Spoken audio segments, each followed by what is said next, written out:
আসসালামু আলাইকুম, কি অবস্থা আপনাদের? কেমন আছেন সবাই? আশা করি সবাই ভালো আছেন। আজকে চলে আসলাম অন্যরকম একটা ভিডিও নিয়ে। কলার পাতা, তার উপরে হইতেছে, হয়তো আপনারা ভাবতেছেন এটা আটা বা ময়দা কিছু একটা। না, এটা আটা ময়দা কিছু না, এটা হচ্ছে চাউলের গুঁড়া। চাউলের গুঁড়া দিয়ে এটা একটা ডিজাইন করা হইতেছে। এই ডিজাইনটা এই কারণে করা হইতেছে, এটা এক ধরনের পিঠা। তো এই পিঠাটা মানে শুরু থেকে কেমনে কেমনে বানাইতে হয় সেটাই এখন আপনাদের সাথে আমি শেয়ার করব। এই যে দেখেন, চাউলের গুঁড়া নিল, এটা সুন্দর করে মানে হাত দিয়ে পেকতে পেকতে মানে শক্ত করতেছে, তারপরে আবার ডলতেছে, ডলাডলির পরে এগুলো সুন্দর করে করতেছে। করার পরে এটাকে দেখেন, ওই যে মানে একটু বেশি হয়েছিল ওইটা আবার রাইখে দিল। রাখার পরে এখন আবার আবার ডলতেছে, ডলতে ডলতে ডলতে ডলতে এর ডলাডলি কইরে একবার এর জিন্দিগি তামা তামা করে দিছে। এর জিন্দিগি শেষ করার পরে দেখেন তারপরে কি করে সুন্দর করে আবার হাতে মানে ওইটা গোল করে নিব আর কি।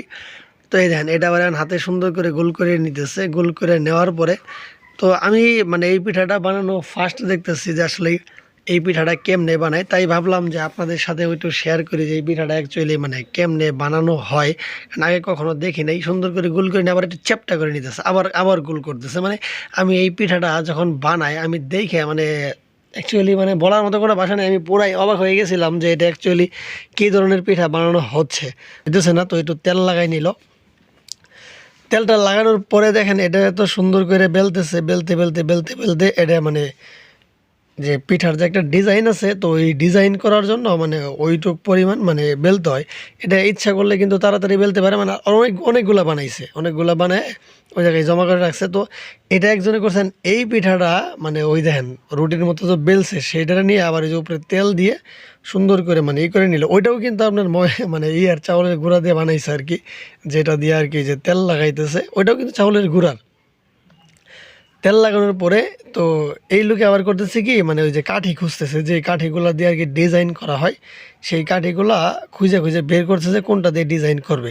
তো দেখুন কি সুন্দর করে এই লোকটাই মানে এই যে আপনার এই রুটির উপরে ডিজাইন করতেছে। আমি মানে দেখে পুরাই অবাক হয়ে গেছিলাম যে আসলে মানে এই পিঠাটারে এত সুন্দর করে এইভাবে ডিজাইন করা হয়। দেন আগে একটা গোলাকার দাগ দিয়ে নিল। নেওয়ার পরে এই পিঠাটার এই দেখেন ওই যে মানে সাইডে পাতা পাতা করে মানে পাতার মতো করে ডিজাইন করতেছে। ডিজাইন করার শেষে আসলেই মানে পিঠাটা দেখতে মানে খুবই সুন্দর হয়েছিল আমার কাছে, মানে খুবই ভালো লাগছে। যে মানে জীবনে ফার্স্ট টাইম দেখছি এরকম পিঠা, এর আগে কখনো আমি দেখছিলাম না। সো এই পিঠাটা আমি আর কখনো দেখছিলাম না, আজকেই মানে আমার ফার্স্ট দেখা এরকম ডিজাইন করা আর কি। তো এত সুন্দর করে একটা ফুল আঁকছে, আমার দেখতে খুবই ভালো লাগছে। এই ফুল আঁকার পরে লাস্টে এই মানে ফুল আঁকার ভিতর দিয়ে আবার আরেকটা মানে এই যে কাঠি নাকি কি এর জানি কাটা, যাই হোক ওইটা দিয়ে আবার দেখেন মানে আরেকটা আবার ডিজাইন করবো। ওই এমনি যে ফুল আঁকলো, ফুল আঁকার পরেও এর ভিতর দিয়ে আবার আরেকটা ডিজাইন করবে। দেখেন মানে এই ডিজাইন করাগুলো দেখে আমি পুরাই অবাক হয়ে গেছিলাম যে আসলে মানে কেমনে সম্ভব। ওই দেখেন ওই যে ওটা কী জানি, ওটা দিয়ে মানে প্রথমে ডিজাইন করতে যায় মানে ওটা দিয়ে ভালো হবে না, পরে আবার এইটা নিছে। তো এইটা দিয়ে ডিজাইন করতে যায়, এইটাতেও ডিজাইন ভালো হয় না, পরে এইটাতেও ডিজাইন করা বাদ দিচ্ছে। যে এটা দিয়ে দেখেন মানে এত সুন্দর করে ডিজাইন করতেছে, মানে ডিজাইনটা এটা দিয়েও মানে বেশি একটা সুবিধা না। পরে রাগের মাথায় পেলিকে ওটাও ফালাই দিছে। ফালাই দেওয়ার পরে আরেকটা কাঠি নিছে, আরেকটা কাঠি নিয়ে তারপরে ওই যে ওই কাঠি দিয়ে দেখেন এখন কত সুন্দর করে ডিজাইন করে।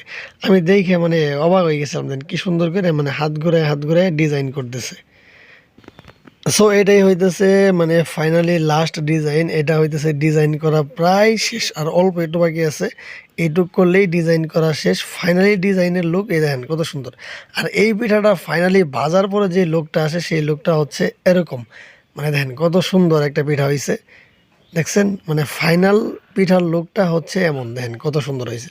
সেম পিঠাটা মানে খাইতে খুবই টেস্ট, অবশ্যই আপনারা বাসায় সবাই বানিয়ে খাবেন।